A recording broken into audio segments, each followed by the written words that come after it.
What's up, movie fans? Guys, after years of waiting, my most anticipated Marvel Disney Plus show, probably ever, is finally here. We just got the first season of Daredevil Born Again. Now, for reference, the original Daredevil series is one of my favorite TV shows of all time. It's my favorite comic book show of all time. It's in my top 5 favorite TV shows of all time. I love that show. So I have been so excited for Daredevil Born Again ever since it was first announced. So, did this show live up to the hype? We're going to get into everything I liked about it, everything I disliked, and then my final score, as always. But before we get into that stuff, I want to quickly recap kind of the backstory behind this show, because I think that it's going to help explain some of my criticisms later in the video. So let's just start talking about that. So, Daredevil, the original series, it ended on an amazing note. The season 3 finale is one of the best episodes of the whole show, and the conclusion that it gives to Matt and Fisk's rivalry, it's satisfying. It is a satisfying series finale, but it wasn't the intended series finale. Daredevil was supposed to have a 4th season, and it was set up in Daredevil Season 3, since throughout that season, you're setting up Benjamin Poindexter, who was supposed to become Bullseye, and Daredevil and Bullseye were going to fight in Season 4. Daredevil, like all of the other Marvel Netflix shows, got canceled because Disney Plus was launching soon, and Disney didn't want their shows to compete with Netflix's, so they made Netflix cancel all of those shows. Daredevil ended on a good note, like a really good note, but it was supposed to have a 4th season. So, when Daredevil Born Again was first announced 3 years ago at Comic-Con, I was insanely excited because when I heard it, I immediately thought, we're getting Daredevil Season 4. But over the course of the past few years, some alarm bells started going off. There were some red flags early on in this show's production, as it was confirmed that they had no interest in bringing back most of the cast of the original series. They were bringing back Charlie Cox, they were bringing back Vincent D'Onofrio, and surprisingly enough, they were bringing back Jon Bernthal as the Punisher, but they weren't bringing back Karen Page, Foggy Nelson, Daredevil's 2 best friends, and they weren't bringing back Bullseye. And so when I heard that stuff, I immediately thought, crap, this isn't going to be Daredevil Season 4, is it? This is a reboot. And that was very disappointing to me. And there were also just a whole bunch of other red flags going on at the start of the development of this show that had me a little bit worried. But then, around halfway through the show's production, a miracle happened. The writers and actors strikes in late 2023.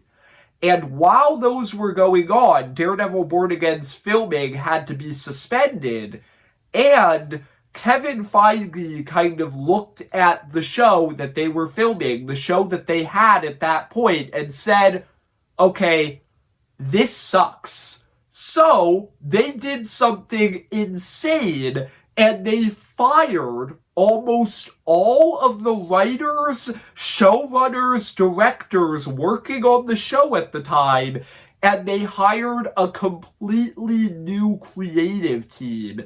And during that time, it was confirmed that Foggy and Karen were going to be coming back. Bullseye was going to be coming back.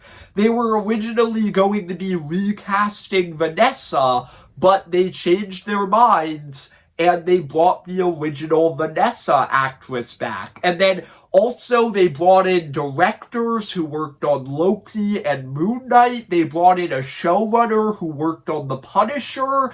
And as soon as all of that stuff started happening, I was so happy because at that point, it finally hit me. Okay, they're doing this now. We're getting Daredevil season 4. And I have been so excited for this show ever since. The trailers looked great. We were getting positive word of mouth early on. I was super excited for this show. So now we have it. So with all of that backstory out of the way, what did I think about it? Starting with everything I liked about the show. For starters, I think that this show managed to capture the basic feel of the original Daredevil show perfectly. It has the same tone as that show. It is very dark, very gritty, and that's what I liked about the original show. The original show was able to explore these characters in a realistic way. It's as much of a kind of court drama and crime show as it is a superhero show, and I liked that, and I thought that this show kind of captured that same magic, where everything that happens feels kind of realistic and grounded. And as a result, it was very easy to get invested in these characters. They all had very complex morals, and I liked the way that they explored them.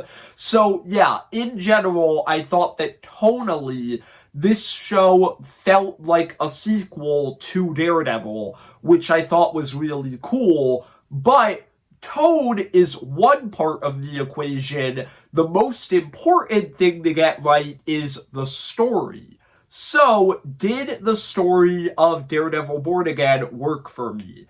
And in general, yeah, I actually really liked the story of this show. The show picks up multiple years after Daredevil, and we see these characters in a very different place. This show is centered around Matt Murdock, aka Daredevil, and Wilson Fisk, aka the Kingpin. It is about both of them. I was surprised that this is kind of as much of a Kingpin show as it is a Daredevil show, and I thought that that was very interesting, but I really liked the story that they were exploring with both of these characters, where Matt has moved on from being Daredevil. He's at a very different point in his life, and he has quit being a vigilante, and Kingpin has quit being a crime lord. He's trying to turn his life around, and he's running for mayor of New York City. And I thought that that was an incredibly interesting place to put these two characters in.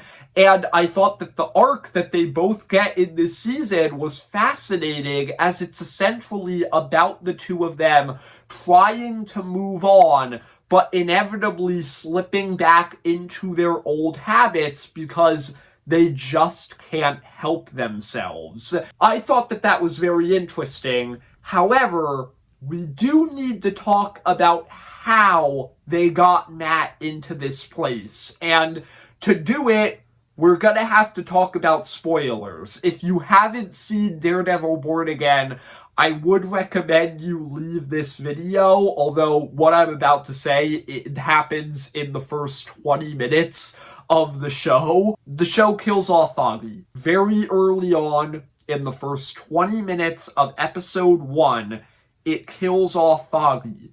And that is the inciting incident of the whole show, as that is what motivates Matt to give up being Daredevil. Now, what did I think of this? I think to a certain extent it's a little bit disappointing, and I'll get to that more in the negative section. But I thought from a storytelling perspective, it was kind of brilliant, because like, Bullseye is the one who kills Foggy. So you are immediately establishing this as a perfect follow-up to the original series because season 3 of Daredevil has real consequences. Bullseye, the villain that we set up in that season, he kills Foggy and changes Daredevil's life in a way that no other villain ever has. And I think that that was kind of a brilliant way to kick off this season and immediately establish the consequences of season 3 of Daredevil. And so, yeah, once again, I have some problems with it, which I will discuss later, but in general, it's a pretty brilliant move, and I thought that Daredevil's arc in this season, like I said, was just super compelling. Charlie Cox is just a really good actor, and throughout this season, he managed to sell Matt's grief over Foggy's death, where Matt is kind of suppressing the emotions that he truly feels over it. He's in this very depressed, broken state. And I thought that it was really interesting, and I also really liked the fact that over the course of the season, he does inevitably go back to being Daredevil, and I liked the fact that this season kind of explored Matt's self-destructive habits. I thought that that was interesting, and then I really liked the way that it contrasted with Fisk, where Fisk is actually trying to go straight at the start of this show. He's trying to be a mayor to save the city. There's like no real malicious intentions behind what he's doing, but he's still the kingpin. He still can't help himself, and once it becomes clear that this system isn't going to allow him to do what he wants to do because there's just too many barriers for a politician to go to, he stops being a politician and starts being a criminal again. And I thought that that was also very interesting. Vincent D'Onofrio is also just an incredible actor, and he really felt like he just slipped right back into the role of the Kingpin here. And yeah, same with Charlie Cox. They really haven't missed a beat. Speaking of which, talking about more supporting characters, obviously Foggy isn't in this show a whole lot. He gets killed off immediately in the first episode, but in those first 20 minutes, he managed to feel like the same character. He felt like the same lovable best friend that we knew from the original show, and that just makes his death even sadder. And then I thought that Karen, she also doesn't get a lot of time in this show. She only appears in the first and last episodes, but her dynamic with Matt just felt very, very natural. She also felt like she just stepped right back into this role. And every time her and Matt were interacting, I was instantly more captivated by Matt as a character, because I just think that Karen, since they kind of have this history that has been established in the original Daredevil show, Karen just kind of brings something out of Matt that other characters in this show couldn't really bring out.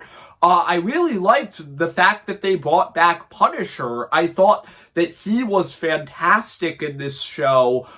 His dynamic with Matt felt like they just ripped it straight out of Daredevil Season 2. They had the same exact dynamic, and I really liked that because that was some of my favorite stuff in the entire original Daredevil series, the interactions between Matt and Punisher. Vanessa is probably the returning character outside of Matt and Fisk, obviously, who is the most important to this show, and I really liked what they did with her. In the original Daredevil series, she starts out as being kind of cautious towards Fisk's entire secret criminal life, but over the course of the series, she gradually warms up to it, and eventually she becomes his accomplice and later his second in command. And I thought that this series felt like a natural evolution of her character, where now she's a hardened criminal. Like, she has become just as evil as Fisk is, and I thought that that was very interesting. Getting to see Bullseye in this series was really, really cool. He felt like the same character from the original series, where he's just able to be this very creepy, unnerving psychopath, but he also has a little bit more of a sympathetic element beneath it. I thought that he felt like the same character. I think that's all of the supporting characters who returned from the original series. Yeah, overall, I just really liked all of those characters so much. I felt like they just stepped right back into these roles. But we also got to talk about the new supporting characters. And this is where I start to get a little bit iffy. In general, I think that the new characters on Fisk's side of things were great. But the new characters on Matt's side of things, that's where I have a problem. So we'll talk about them later. But on Fisk's side of things, I thought that they were all pretty interesting. I think Daniel is the best supporting character in this show. Like, the new ones, I mean. I thought that his whole arc was really interesting, where he starts out as just kind of a loyal kid who doesn't know what he's getting himself into working for Fisk. And then over the course of the season, Fisk kind of manipulates and exploits his loyalty to turn him into a criminal. And I really liked that entire dynamic. I liked the kind of new James Wesley that you get in this show. I liked his dynamic with Fisk. And then you also have Sheila showing up as kind of this voice of reason in Fisk's story. All of them served their purpose as well. I also really liked Bibi Urich. She is the niece of Ben Urich from the original series. And I liked that you're getting that connection to the original series. I really liked Bibi in general. I wish she had gotten a bit more screen time, but still, she was a likable addition. White Tiger. Rest in peace to his actor, by the way. I can't remember his actor's name, but apparently he died before the show came out, which is just super tragic and sad. But I thought that the character was fantastic in this show. He's just very likable. Like, they managed to get me to really care about this vigilante. And spoilers, that makes what ends up happening to him in this show really sad, and it adds some conflict, and it makes you hate Fisk and his vigilante task force even more because of what happens to him. Muse was a very creepy villain, a straight-up horror villain in this show who I really liked. I'll talk about him more later because I actually have some criticisms with him, but in general, he was a creepy villain. And then the final things that I really have to compliment about this show are the technical aspects. I thought that in general, this was a very well-directed, well-shot show. The cinematography looked great. The best episodes of the show, by far, are the ones directed by Justin Benson and Aaron Moorhead. They're the guys who previously worked on Loki and Moon Knight, and they are just fantastic directors. They have killed it with every MCU episode that they have directed, and I thought that they did a great job here. Once again, the best episodes of the show were all of the ones directed by them. I thought in general the dialogue in this show was very good, especially in the last few episodes. There were a lot of powerful lines in there. Overall, there's a ton of stuff that I liked in this show. I mean, we're only now getting into the negatives, and look how far into the video we are.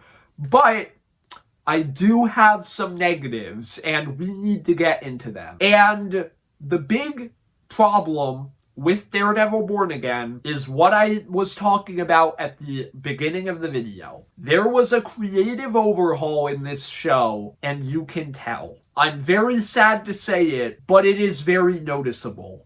At times, this does feel like a show that is having a conflict with itself. It felt like there were just a lot of elements of this show that were very, very rushed. There was a lot of sloppy storytelling in the middle portion, and I truly believe that that is because of the creative overhaul. I think that the creative overhaul caused it. The characters that I really need to talk about here are the supporting characters in Matt's storyline, because they are the ones who I thought were very, very rushed. Matt has a new law partner in this show, Kirsten, and I feel like I don't know her. Like, I watched an entire season of television where she is in almost every episode, and I still feel like I know nothing about her. She gets nothing. We don't know anything about her character, and as a result, I just really didn't care about her. And then, Cherry. Cherry is like this police officer who they establish is a close friend of Matt from years ago, and I felt like I didn't know him either. Like, every time him and Matt interacted, I don't know, man, I just didn't feel their dynamic. I didn't buy into it. And since Cherry is an original character from this show who isn't in the original series, I just didn't buy the fact that these are old friends. And you know what? There was a simple fix to this. All you had to do was replace Cherry with Brett Mahoney, the police officer from the original show who Matt and Foggy talk with all the time. He's a close ally of theirs. If Cherry had been Brett Mahoney, it would have been perfect. Like, I can picture Brett basically having the same exact viewpoint on Matt coming back as Daredevil as Cherry had. Like, it would have been perfect if they had done that. But no, they created a completely new character because Cherry was brought in before the creative overhaul, and at that point, they didn't know that they were going to make this show a straight-up sequel to Daredevil. But by far, the two biggest victims of this overhaul were Heather, Daredevil's new girlfriend, and Muse. Those two characters, I thought, had their stories so rushed. Heather, I really feel like I did not care about her until the last 3 episodes. Like, I like the way that they use her in this show, especially in those episodes where she doesn't know that Matt is Daredevil, and she has kind of an anti-vigilante stance, and as a result, she agrees with Fisk on a lot of things, and that creates conflict between Matt and her. That's interesting. Throughout the first half of the series, I felt like we never really got to know her. Like, she has a few scenes here and there with Matt, but I really just didn't care enough about her, and that made her entire storyline in the last 3 episodes fall completely flat. And then Muse. very creepy villain. But from a story perspective, I am baffled by the fact that they have this whole twist reveal about who Muse is, and I didn't care. Like, it's just this random guy who you see in one scene in, I think, the second episode of the show. And he comes back the episode after Nat fights Muse for the first time, and they have this whole big reveal where, oh, this guy is Muse. And I was like, okay, cool, I guess. Like, it's an obvious twist. Like, he shows up in the episode right after Matt fights Muse. Gee, I wonder who Muse is. I just felt nothing for that reveal. We only get to know him in that episode, and then spoilers again. This video has a lot of spoilers in it. You probably shouldn't be watching it if you haven't seen the show, but they kill off Muse, and I felt like they really just wasted the potential of this villain. So yeah, there's just a lot of very rushed elements in this show, and either that's because the team from before the creative overhaul just really had no clue what they were doing, or it's because the creative overhaul, bringing in all of these supporting characters from the original series, caused these supporting characters to have less time to be developed. And yeah, I thought that that was a big problem. And that brings me to the final thing that I really want to talk about in this show, and that is Foggy's death. Obviously, I touched on it earlier. I thought that it was a brilliant plot point to make this story work, but something that I can't deny is that in the end, it was an excuse to write Foggy out of this show. They didn't want to refilm the whole show. They just wanted to, like, make big story changes because the show was apparently a dumpster fire, but they obviously can't afford to create a completely new show, so they had to find a way to write Foggy and Karen out of most of the show, except for the beginning and the end. So they killed off Foggy. And I think that kind of sucks. Like, they handled it well. I think they handled it well. Like, I felt the emotion of it. It was a great inciting incident, but it was still an excuse to get Foggy out of this show. And yeah, I'm kind of disappointed by that. I still really like Daredevil Born Again. Like, the video was still mostly positive. We had 20 minutes of positive stuff before we got into the negative stuff. But this show has problems. I cannot deny that. I still loved it. I thought that this was a great sequel to the original series. I would give the whole season an 8 out of 10. But I think season 2 is going to be way better, because with season 2, we have these actual competent writers and directors working on the whole thing. So I have no doubt that season 2 will be much more cohesive. It will feel like much more of a continuation of the original Daredevil series, and it will probably just be better. Overall, good show. I liked it, but it could have been better. I hope you enjoyed. If you did, leave a like and subscribe. Comment down below, what are your thoughts on Daredevil Born Again if you've seen it? Do you think this is a worthy follow-up to the original series? And see you, movie fans.